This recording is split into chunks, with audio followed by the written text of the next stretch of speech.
creek. Walk 'em up and down in the summer heat. Same old boy changing like the seasons. Country kid turning to a town right heathen. Country kid turning to a town right heathen. Good morning, everybody. I'm here at the Sheehan High School track in Wallingford, Connecticut. It's Tuesday of my final taper week before the New York City Marathon this coming Sunday on November 5th. So today is going to be a 4x400 meter workout. I'm going to do a 15-minute warm-up. Then I'm going to do some active stretching and then 4 reps of 400, you know, around 7 to 7:15 per mile pace. Not going to overcook it at all. Don't want to get an injury today. It's just to get the legs to turn over so they're not stale for this coming weekend.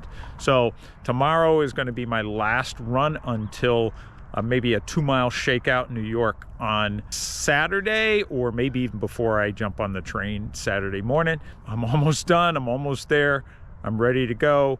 Key is just to stay healthy, not to get injured. So again, today I'm going to take it very easy. After that warm-up, I'll do some active stretching, and then I'll just make it comfortable, those 400-meter reps, but just turn the legs over a little bit quick. So here we go.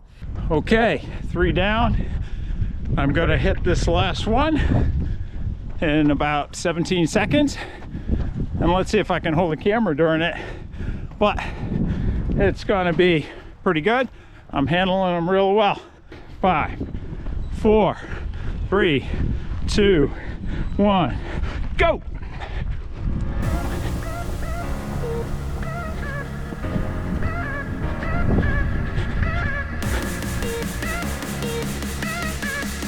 Let's see if I can stay in range holding the camera.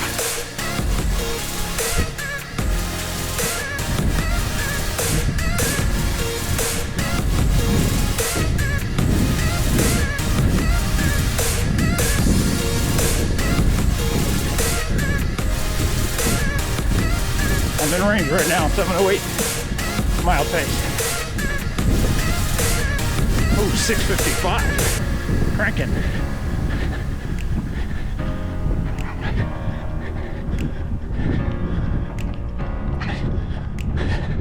Last curve here, last 200 meters.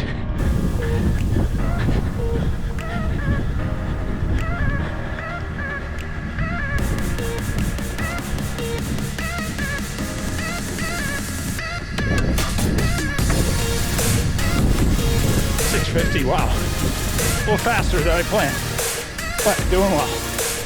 Almost done.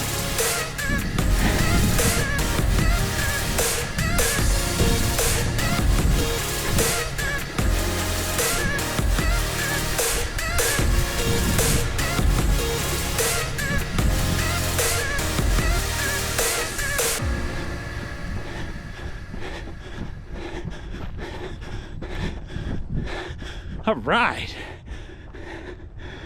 Woo! 142. Now it's a 10-minute cool down. So good workout.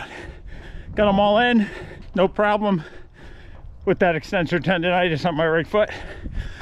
Left the laces nice and loose. So really good. No niggles. Ready to go. Hey everybody. We're here in the Old Man Van Cave, Old Man Van Castle, as usual. It is Thursday. Man, there's only Friday, Saturday, and a wake up before the New York City Marathon on Sunday, November 5th. I'm really excited. Been kind of holed up in the house here, trying to stay healthy, right? Stay away from lots of people so I don't catch anything. Also, making sure I'm hydrated, well rested, all that good stuff. Did my final easy run yesterday. Did a 4-miler. Right around my neighborhood, just nice and real easy. I'm not running today, not running tomorrow on Friday. Saturday morning, before I hit the train from New Haven, Connecticut to New York City, I'm gonna do just an easy 2-mile shakeout run. So today I just wanted to kind of go over the plan and my gear and all that good stuff to let you know what Old Man Van's gonna be wearing and doing, and what my Pace Pro plan is going to be for Sunday. So first of all, let's talk about weather. Weather is supposed to be very dry, low dew point, which is excellent. Now, I'm going off in wave number 1. It goes off at 9:10, so by the time my corral gets across the start line, it's probably going to be, 9:15 to 9:20 because I'm in corral F of the pink wave. So that's the last corral in wave 1.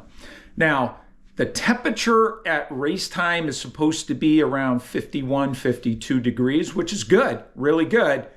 By the time I finish, if I hit my goal of say 340 around there or sub 340, we're talking about close to 1 p.m. By that time, it's supposed to be in the low 60s, so maybe 61 to 63 degrees. So, I would prefer it stayed in the 50s. I'd prefer if it was closer to the low 50s, but because the dew point is low, there are supposed to be some clouds around, not full sun.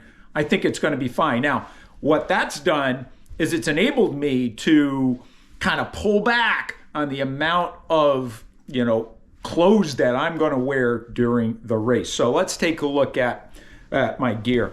So here's the kit I'm going to wear because of the weather. I'm going to wear my Old Man Van running singlet, no underlayer or base layer under there. I'm going to wear this Sprint Boston Marathon cap, obviously my sunglasses, and I'm also going to wear my Aeropex headphones. I understand I want to really take in all the sights and sounds, but I do like to have a little bit of music, motivates me in the background. So I'm not going to block out the sights and sounds, but I'm going to have that in there just to keep my pace. It kind of gives me a tempo. I'm going to wear this naked belt. I really enjoy that. I'll be able to put all my gels in there, which is really good. I don't even feel it.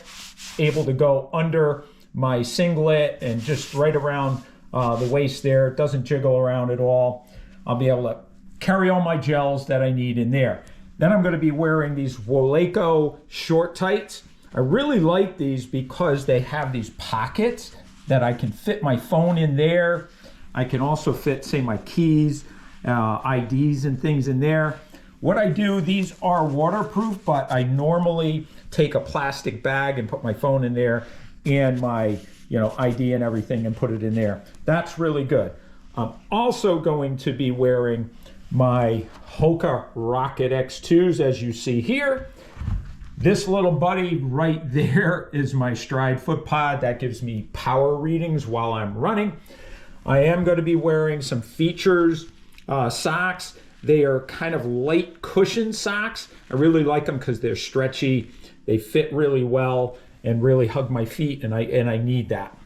Right here, I have Chamois butter. Now, I use this for cycling, but I find it really helps with preventing chafing kind of in the groinal area. I'm just going to tell you when I run. So I'm going to be taking that with me. Some KT tape I'm bringing in my gear just in case I need to tape up any of my, legs or my right leg, which I had a little bit of a niggle, on my right foot a couple weeks ago, but nothing bad there. Also, I'm going to be taking some salt tabs. Now, I'm not going to take this, whole bottle here. I'm going to take a bunch of these salt tabs. They are chewables. I'm going to put them in a baggie and tuck those into my naked belt. So I found that in the Marine Corps Marathon, a couple of times I took salt tablets and those really helped. A couple other things here. I'm going to be bringing my Hypervolt. This is a percussion massager. I'm taking that so I can do some, massaging of my legs before the marathon or the morning of the marathon.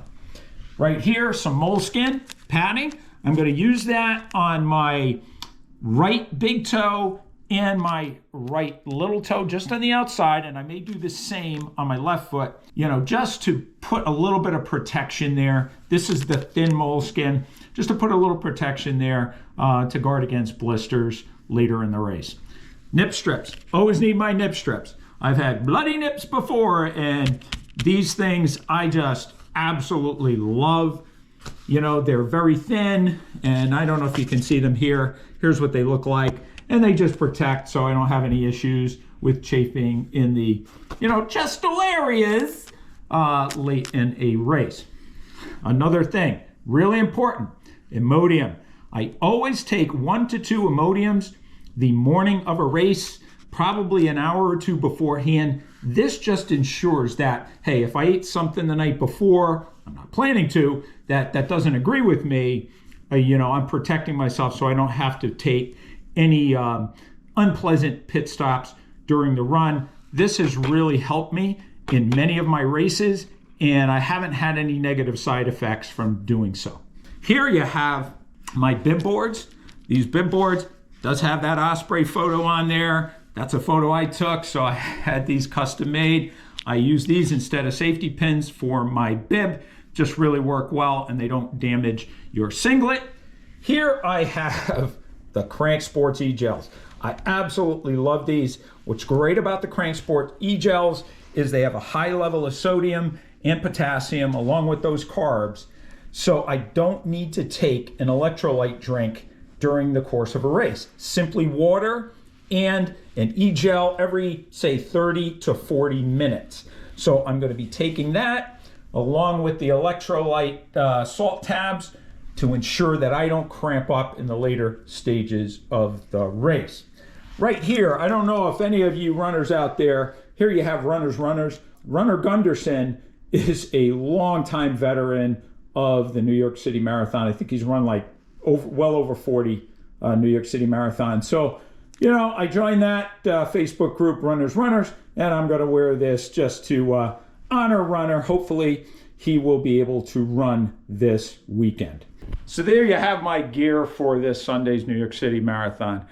I'm really getting excited. Really getting excited. I'm kind of chomping at the bit to get to New York. Now, my kids are going to be down there. I'm going to be having dinner the night before with some friends from the Marine Corps Marathon and 10K Club on Facebook. And there's this lady who goes by Mama James. She is running her final marathon. I believe she's at the age of 73. She's just an icon in the running community and an icon especially in the Marine Corps Marathon community. She's run marathons all over the world, very well known. And I'm blessed to be able to share in her final race this weekend. So we're going to have dinner on Saturday night with some other running pals. And then Sunday, I am going to get back out there Sunday afternoon after I finish, then after I shower and everything, get back out there and cheer Mama James, Leanne James, across that finish line for her final hurrah. So now let's take a look at the Pace Pro plan. Okay, here we are in Garmin Connect in my Pace Pro plan for the 2023 New York City Marathon. So the map that I have here comes out to 26.58 miles. Obviously, it's almost impossible to find a map that's exactly 26.2. My goal originally was 330 to 335. I altered that goal a little bit because of, the little down period I had in the middle of my training. So I changed that to a 335 to 340. I'm plugging in a 338, which is right there, pretty much in the middle of that. And that equates to 8 minutes and 12 seconds per mile for 26.58. So, it's a little bit quicker than I would need if it was exactly 26.2. But you know what? I want to get under that 340. That is the primary goal. Here it is, 338. I do have it set at a little bit of a negative split, very slightly, and I'm going to move it just close because I'm a big proponent for even pacing. Even pacing got me my Boston qualifier for 2024 in the Marine Corps Marathon, and it worked to a T. I was very disciplined there, and basically my even split worked out perfectly. I do set this up so that my uphill effort is a little bit easier than it is harder. That's to save my legs so I don't overcook it going up the hills. Let's go down now and take a look at the per mile split. So there you have kind of the course profile, and you can see where I'm going uphill. It's in the blues. That's easier. Orange is a little bit faster, and typically when it's going downhill or it's flat, and so on and so forth, and then kind of picking it up there in the last couple of miles. So down here going through the mile splits, again, this is an even split plan, basically an even split plan. I don't know if this minus or negative 99 feet in the first mile is real. Really, I should be going uphill right from the beginning. I start at the bottom of the Verrazano Narrows Bridge. On the lower level, I'll be going under, not on the top level of the Verrazano Narrows Bridge. From what I understand, it's pretty much uphill from the beginning, but we'll see how this works out. Anyway, 8:05 I think is a little bit too ambitious for mile one. I think it'll be a little bit slower than that. And then you can see how it kind of plays out, right? 8:20s, sub 8:20s, right? In the 18s. And then, pretty much standard all the way through. The changes are based on elevation, right? The faster splits are where basically going downhill, and the slower splits are where we're going uphill. So you can see how that works out there. But pretty much even splits with a couple of quicker miles, couple of slower miles. As we get into the second half, say the last 6.2 miles, now this is pretty ambitious, right? I'm sub 8:10s for the most part, even throwing in a sub 8 there in mile 25, and then mile 26 where it's kind of flat, coming home with an 8:03. If I'm feeling really good in these last 3 miles, I'm going to just kick it up. I don't know if I'll be able to do that in mile 24, being that it's almost a 100-foot climb. But you know what? If I'm feeling good here, I'm just going to let it all hang out and see what I can get. But the goal, again, is to break 3:40. That will be almost or around a 3-minute PR if I'm able to do that. Now, here we are back in my training plan, and just very, very quickly, you can see here that I recovered very well in weeks 15 through now week 18, from those earlier issues I had. Was able to get that 61.5 mile weekend in week 15, then a 52 mile week from my first week of taper. Really, really good. Got in all of my, speed work in that week. So really happy with that first week of taper. So that gave me a very solid 4 weeks here, right, of over 50 miles. So very happy with that. First week of taper, I added one rest day in there. And the only reason I did that is I just had a bunch of things going on that day. So no real big deal there. I kind of just moved things around. Just one more rest day than I would normally have. Got in the rest of the runs there. Got in a nice 20-minute tempo run on the Friday in place of a rest day, kind of swapped between the Thursday and the Friday. Then got 7 in on Saturday, which originally was only going to be like 4. So that kind of makes up for that Monday rest day. And then an 8-miler on Sunday. Total of 31 for last week. So I think that's pretty good. Originally it was supposed to be, I think, about 33. So pretty close to that. This week, 3 miles easy on Monday. I did get that 4x400 workout in on Tuesday. Felt really good there. Got that done. It was a little over 4 miles. Did 4 easy yesterday. Resting today. Resting tomorrow. 2 easy miles for a shakeout on Saturday morning before I hop on the train to New York. And then the New York City Marathon on Sunday, November 5th. So really happy how I finished out this training. Really looking forward to getting this race under my belt, and I'm feeling very positive. So there you have it. Very excited about this weekend, feeling really good, feeling healthy, and ready to go. I am going to be carrying the GoPro this weekend. Really excited about getting a great video from this weekend. Really looking forward to the race, everything around it, experiencing the expo, experiencing New York again, and just really enjoying this experience. I really appreciate everybody who's followed along in this video series. I know some weeks I've kind of dropped the ball and not gotten a video out. It's just been a very crazy summer and into early fall, but I really appreciate the support, and I appreciate everybody who's followed along and commented and given me well wishes. So thanks for watching this video. If you liked it, please hit the thumbs up button. If you haven't subscribed already, please hit the subscribe button and that notification bell so you'll get notified when more videos are posted. Like always, comments, any and all comments really do help the channel. And again, if you have friends, running pals, running buddies that you think might enjoy Old Man Van Running, please let them know. As always, I leave you with, lace up these shoes, Let's get out on the roads. Railroad tracks run along the creek, walk 'em up and down in the summer heat. Same old boy changing like the seasons, country kid turning to a town right heathen.